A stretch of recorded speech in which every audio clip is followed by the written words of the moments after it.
The Cleveland Browns just witnessed something absolutely unthinkable. The franchise that's been drowning in quarterback chaos for decades, the team that's become a punchline in the NFL, just got hit with a bombshell so massive that it's sending shockwaves through every front office from coast to coast.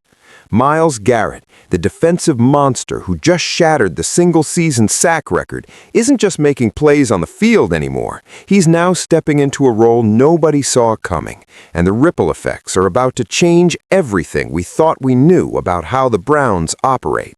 And if that wasn't enough, the Dylan Gabriel situation has exploded into something far bigger than anyone anticipated, creating a domino effect that's already threatening to reshape the entire 2026 NFL landscape. This isn't just another Browns story. This is the moment when one of the league's most frustrated superstars decided enough was enough, and what happens next could redefine player power in the modern NFL. Before we dive deep into this absolute chaos, make sure you hit that subscribe button and turn on notifications, because this story is developing by the hour, and you're not going to want to miss a single update as this situation continues to unfold. So let's rewind to where this all really started, because to understand what's happening right now, you need to understand the pressure cooker that Myles Garrett has been sitting in for years. When Cleveland drafted Garrett first overall back in 2017, they weren't just getting a generational pass rusher. They were getting a guy who could single-handedly change games, a player who opposition offensive coordinators lose sleep over, someone who's carried this defense on his back through regime change after regime change. And for years, Garrett stayed quiet. He did his job. He dominated. He watched quarterback after quarterback come through that building, watched coach after coach promise change, watched front office after front office talk about building a winner. But season after season, the results stayed the same: mediocrity, disappointment, wasted years of a Hall of Fame career. The 2024 season was supposed to be different. The Browns had made moves, they had weapons, they had a defense anchored by Garrett that was legitimately elite. But once again, the quarterback position became quicksand. Deshaun Watson's tenure continued to be problematic, both on and off the field. The offensive line couldn't protect anyone. Play calling was predictable. And as the losses piled up, you could see the frustration building in Garrett's body language. After losses, his interviews became shorter. His answers became more pointed. The media started picking up on it. Teammates started noticing it. And then came that December game where everything changed. It was after yet another embarrassing home loss, another game where the defense played their hearts out only to watch the offense sputter and fail. Garrett sat at his locker longer than usual that day. Reporters noticed he wasn't in his normal spot during the post-game media session, and when he finally emerged, what he said sent immediate shockwaves through the organization. He didn't call out specific players. He didn't demand a trade. What he did was far more calculated and far more powerful. He questioned the organizational structure. He talked about accountability starting at the top. He mentioned how defensive players shouldn't have to carry the entire burden while offensive decision-making continued to fail. It was diplomatic enough to avoid fines, but pointed enough that everyone knew exactly what he meant. Behind closed doors, that's when things really started moving. According to multiple sources inside the organization, Garrett requested a meeting with ownership, not the general manager, not the head coach, ownership directly.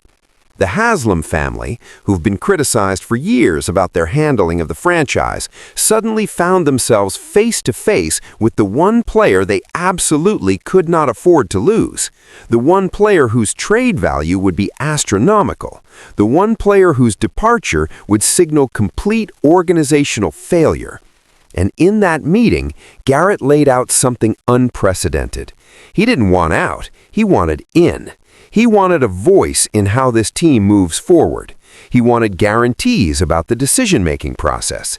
He wanted to know that the next quarterback they brought in would be someone built for long-term success, not another expensive mistake. Now here's where it gets absolutely wild. The Haslams agreed. Not to everything, but to enough that it represented a seismic shift in how the Browns operate. Garrett would have input on major decisions, not final say, but a seat at the table during critical conversations about the roster, coaching staff, and organizational direction. It was unprecedented. Star players have demanded trades before, star players have forced their way out before, but a defensive player essentially leveraging his status into organizational influence, that's territory the NFL hasn't really seen before, at least not at this level. And almost immediately, this new dynamic started showing its impact. The Browns' coaching search, which everyone assumed would follow traditional patterns, suddenly took unexpected turns. Names that were being floated in media reports weren't the ones getting serious interviews. Candidates who seemed like frontrunners mysteriously dropped out of consideration. And whispers started circulating that Garrett's input was part of the evaluation process. Was he sitting in on interviews? No. But was the organization making sure their coaching candidates aligned with what their franchise defensive player believed the team needed? Absolutely. Then came the draft, the 2025 NFL Draft, where the Browns, sitting in a position to potentially grab a franchise quarterback, made a decision that confused analysts, frustrated fans, and sent the media into a frenzy trying to understand the logic. With premium quarterback prospects available, Cleveland didn't use their first-round pick on signal caller. Instead, they addressed other needs, and then, in the third round, they selected Dillon Gabriel, the Oregon quarterback who'd had a solid college career, but wasn't considered elite tier by most evaluators. The immediate reaction was mixed at best. Gabriel had talent, sure. He'd shown improvement throughout his college career, moving from UCF to Oklahoma to Oregon, learning different systems, showing adaptability. But a third-round pick to solve your franchise quarterback problem, that seemed like the same old Browns, making conservative moves when bold action was required. But here is what nobody outside the building knew at the time. That pick had Garrett's fingerprints all over it. Not because he scouted Gabriel personally, not because he was making draft board decisions, but because the philosophy behind the pick aligned with what Garrett had been advocating for in those meetings with ownership. Stop chasing the big name. Stop mortgaging the future for the proven commodity who comes with massive baggage.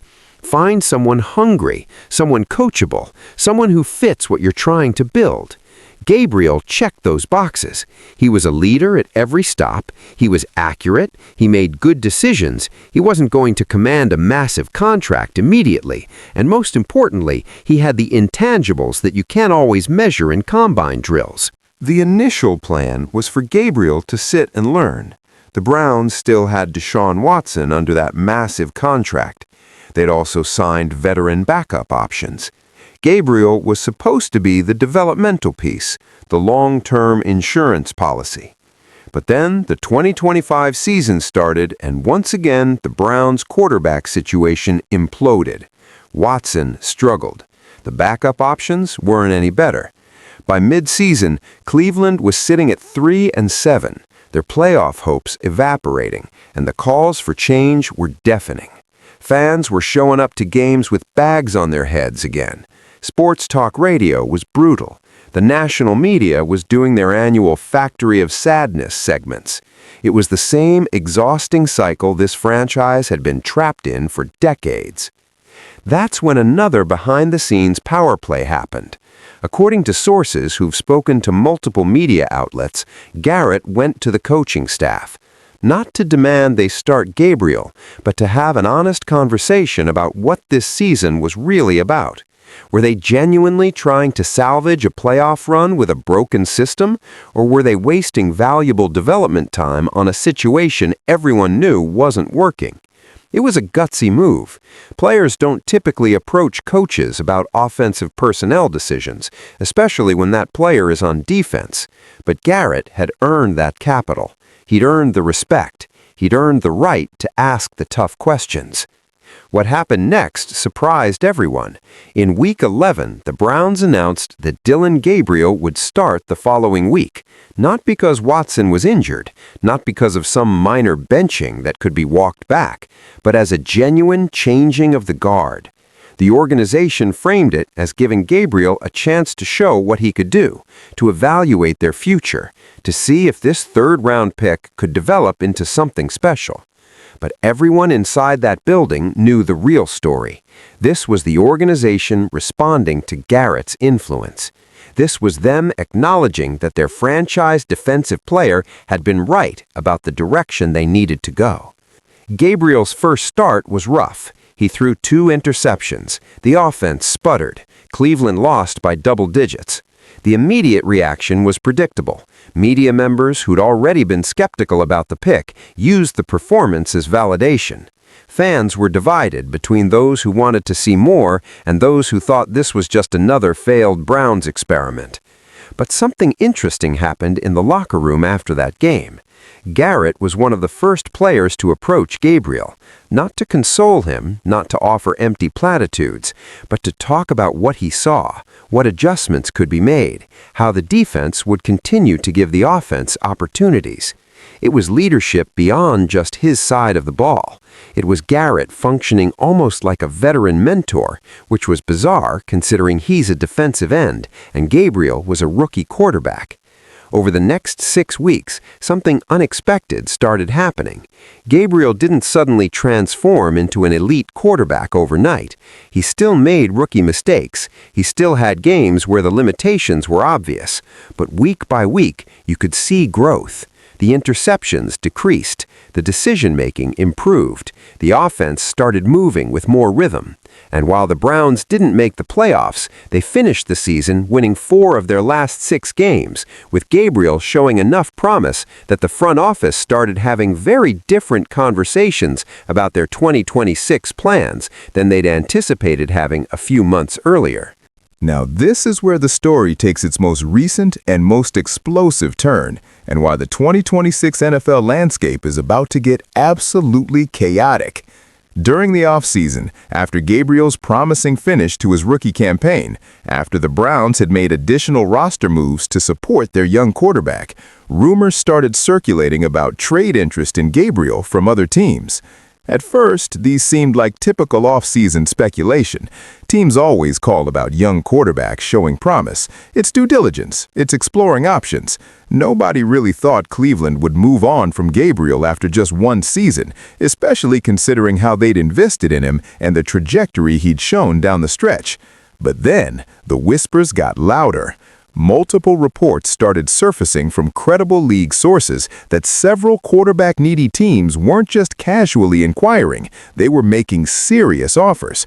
We're talking multiple first-round picks, premium veteran players, the kind of packages that front offices can't just dismiss without serious consideration. And this is where it gets complicated, because the Browns find themselves in an incredibly unique situation. They have a young quarterback who showed promise but isn't proven.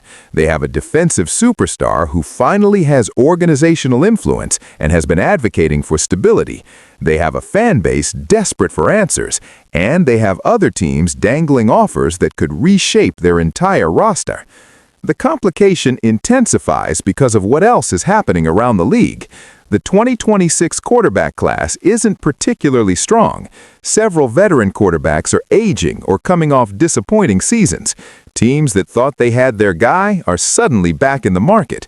And Gabriel, despite being just a third-round pick with limited starting experience, has become one of the most intriguing available options because of his age, his contract situation, and that late-season improvement. In an offseason where quarterback scarcity is real, Gabriel's value has skyrocketed in ways the Browns never anticipated. This puts Cleveland in an impossible position, and it's created an internal tension that's threatening to explode publicly. On one side, you have traditional football operations people who are looking at these trade offers and seeing an opportunity to recoup significant draft capital for a player who's still unproven. They see a chance to potentially use those assets to move up in the draft for a quarterback they rate higher, or to address multiple roster needs simultaneously. On the other side, you have the coaching staff who worked with Gabriel daily, who saw his development, who believe in his ceiling. And then you have Garrett, whose entire reason for getting involved in organizational decisions was to push for stability, for commitment to a plan, for ending the constant churn at quarterback that's defined this franchise's dysfunction for decades. According to sources close to the situation, Garrett has made his position crystal clear in internal discussions. Trading Gabriel after one season, after the organization finally seemed to have found a young quarterback worth building around, would be exactly the kind of short-sighted, panic-driven decision-making that's kept Cleveland in mediocrity. It would signal that nothing has actually changed. It would undermine everything he'd been advocating for. And it would potentially push him toward requesting a trade himself, because what would be the point of having organizational input if that input is ignored the moment a shiny offer comes along?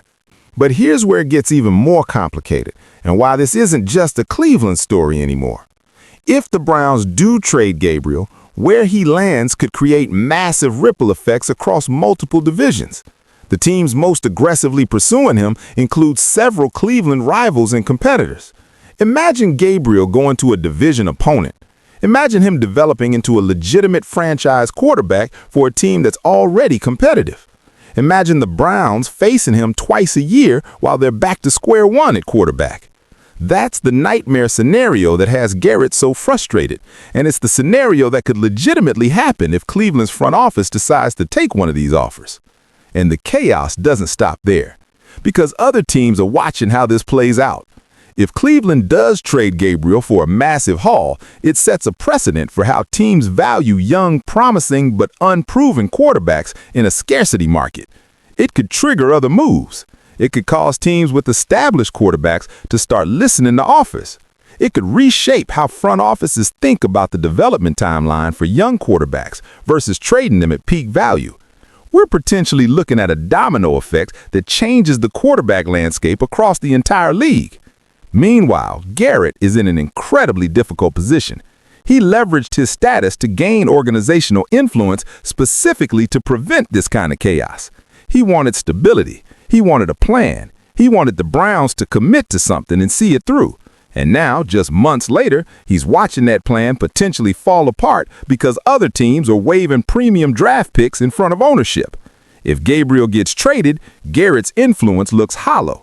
If Gabriel stays but struggles in year 2, Garrett gets blamed for preventing the organization from capitalizing on a strong trade offer.